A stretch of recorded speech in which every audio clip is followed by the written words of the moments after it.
Joining us now from Floyd, Virginia, is Dr. Bruce Jentleson. He's a political science professor at Duke University in North Carolina. All right, doctor, you're smarter than I am. They wouldn't even accept me on a PhD level. Where am I making mistakes? Well, I think you're pretty smart, Bill, but don't worry about that. What you're saying about the Europeans at the summit was classic diplomatic niceness. If you really want to know what those European leaders think, it's kind of like Republican senators, what they say in public and what they say in the cloakroom. If you listen to Tom Tillis, Bill Cassidy, John Cornyn now, you know what they really think about Donald Trump, and it ain't pretty.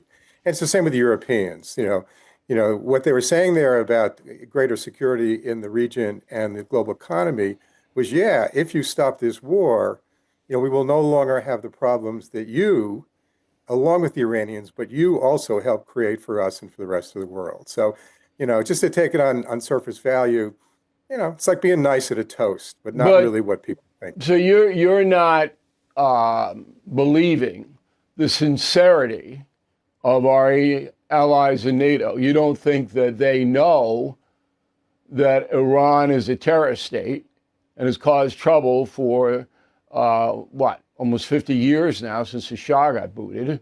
You don't think that they're happy that Iran may be downgraded a bit? No, they know very well it is a terrorist state. In fact, more Iranian terrorism has happened in Europe than even in our own country. What they also know is that this war that President Trump started on February 28th has made the Iranian threat and problem worse, not better. And it's not a question of not seeing the threat. They disagree with the way he did it. Right now, Iran has a weapon that it didn't have on February 27th, and that's the Straits of Hormuz. They never before tried to close it. If we open it now, which is, as you said, the one piece that we've said we know, that and ending the American naval blockade, Iran now has that as a weapon.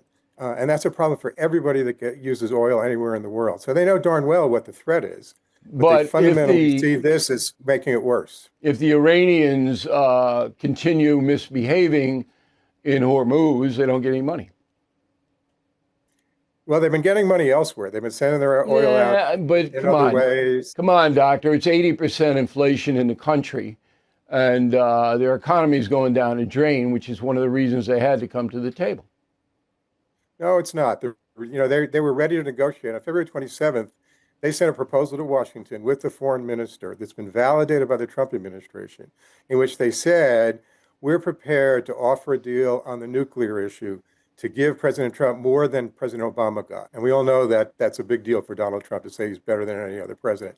What do? We started bombing that night because we weren't interested in the diplomacy. We were interested in the bravado and supposedly bringing about regime change and ending this. And much of the opposite has happened.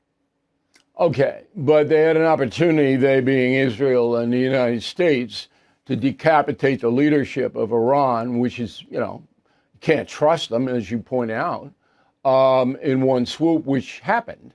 And then the hope was that would be enough to spur the Persian people to overthrow whatever was left, which didn't happen. So I'm not sure that it was a naive or malevolent philosophy to try to take those people out. But anyway, let's move ahead.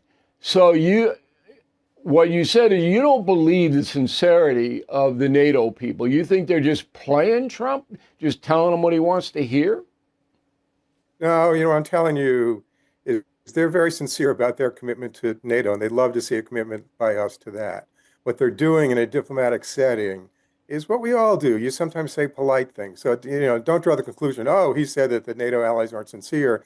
They're doing what you need to do in a diplomatic setting to try to not make the problem worse. But fundamentally, this is a war that was imposed upon them. And it's not just that they wanted us to do it.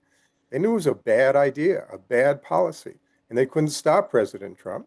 Nobody could stop President Trump. If it turns out, when we see the text of the deal, that weapons inspectors, which is the key to this whole thing, are allowed to go in and monitor uranium buildup, will you change your opinion?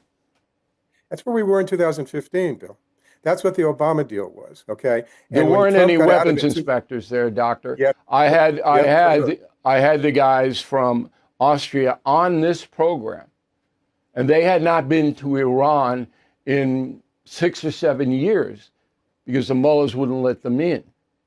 So, after 2015, I'm going to differ with you. I didn't see your program, but when he got out of the deal in 2018, not Netanyahu, the prime minister, but many of the top Israeli intelligence and military officials who know said the deal ain't perfect, but it's better than getting out of it. Okay.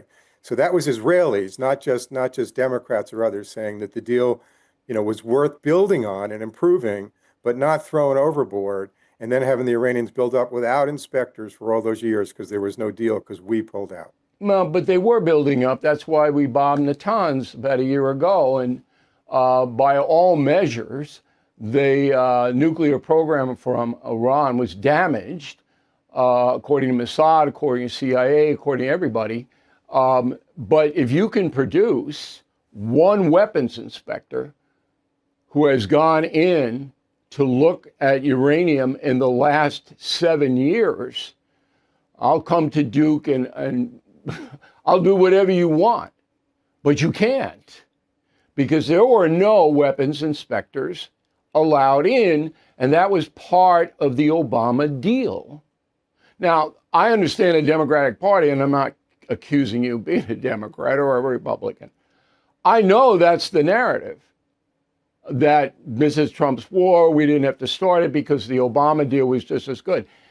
Nobody can produce one weapons inspector, not one on this earth, that was allowed in there to look at the uranium. Yeah, and you just said in the last 7 years, that dates to when Trump pulled out. And we were out of the deal. Before he pulled out, the weapons inspectors were going in, okay? So that speaks to the point where he made the problem worse rather than better. But even and there was during the offered another Obama deal. administration, they were violating the weapons inspectors' mandate, according to the weapons inspectors who are based in Austria. That Yeah, it was a haphazard situation, and they weren't getting what they needed to get as far as what Iran was doing, enhancing the uranium. I haven't heard anybody say that Iran was acting in good faith to uphold the Obama deal. I haven't heard anybody say that. All I've heard is politics. And it's a classic war of legacies, is what it is. Just looking at it from a historical point of view.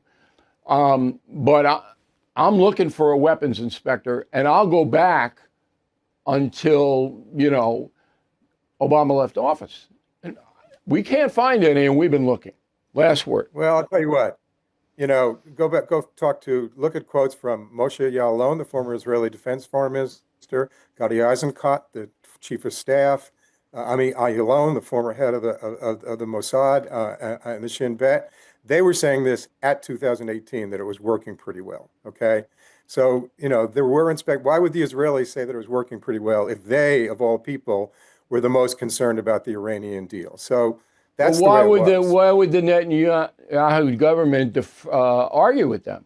Because it was clear that Benjamin Netanyahu said they're within 6 weeks of developing a nuke weapon.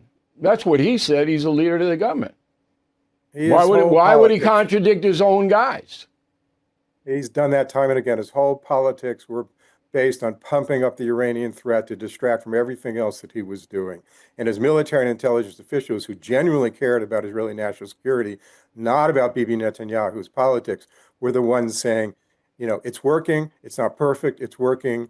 Use your credibility, Mr. Trump, to improve it and build on it, rather than throwing it out just because you don't like Barack Obama. Would you concede there is a division of opinion on that item inside Israel? Very much so.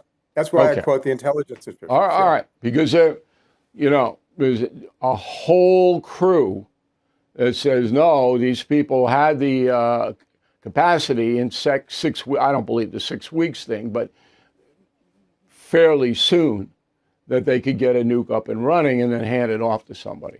Very good discussion, Doctor. We really appreciate you taking the time. And if you can find any of these weapons inspectors from Obama on, I would very, very anxious to talk to them.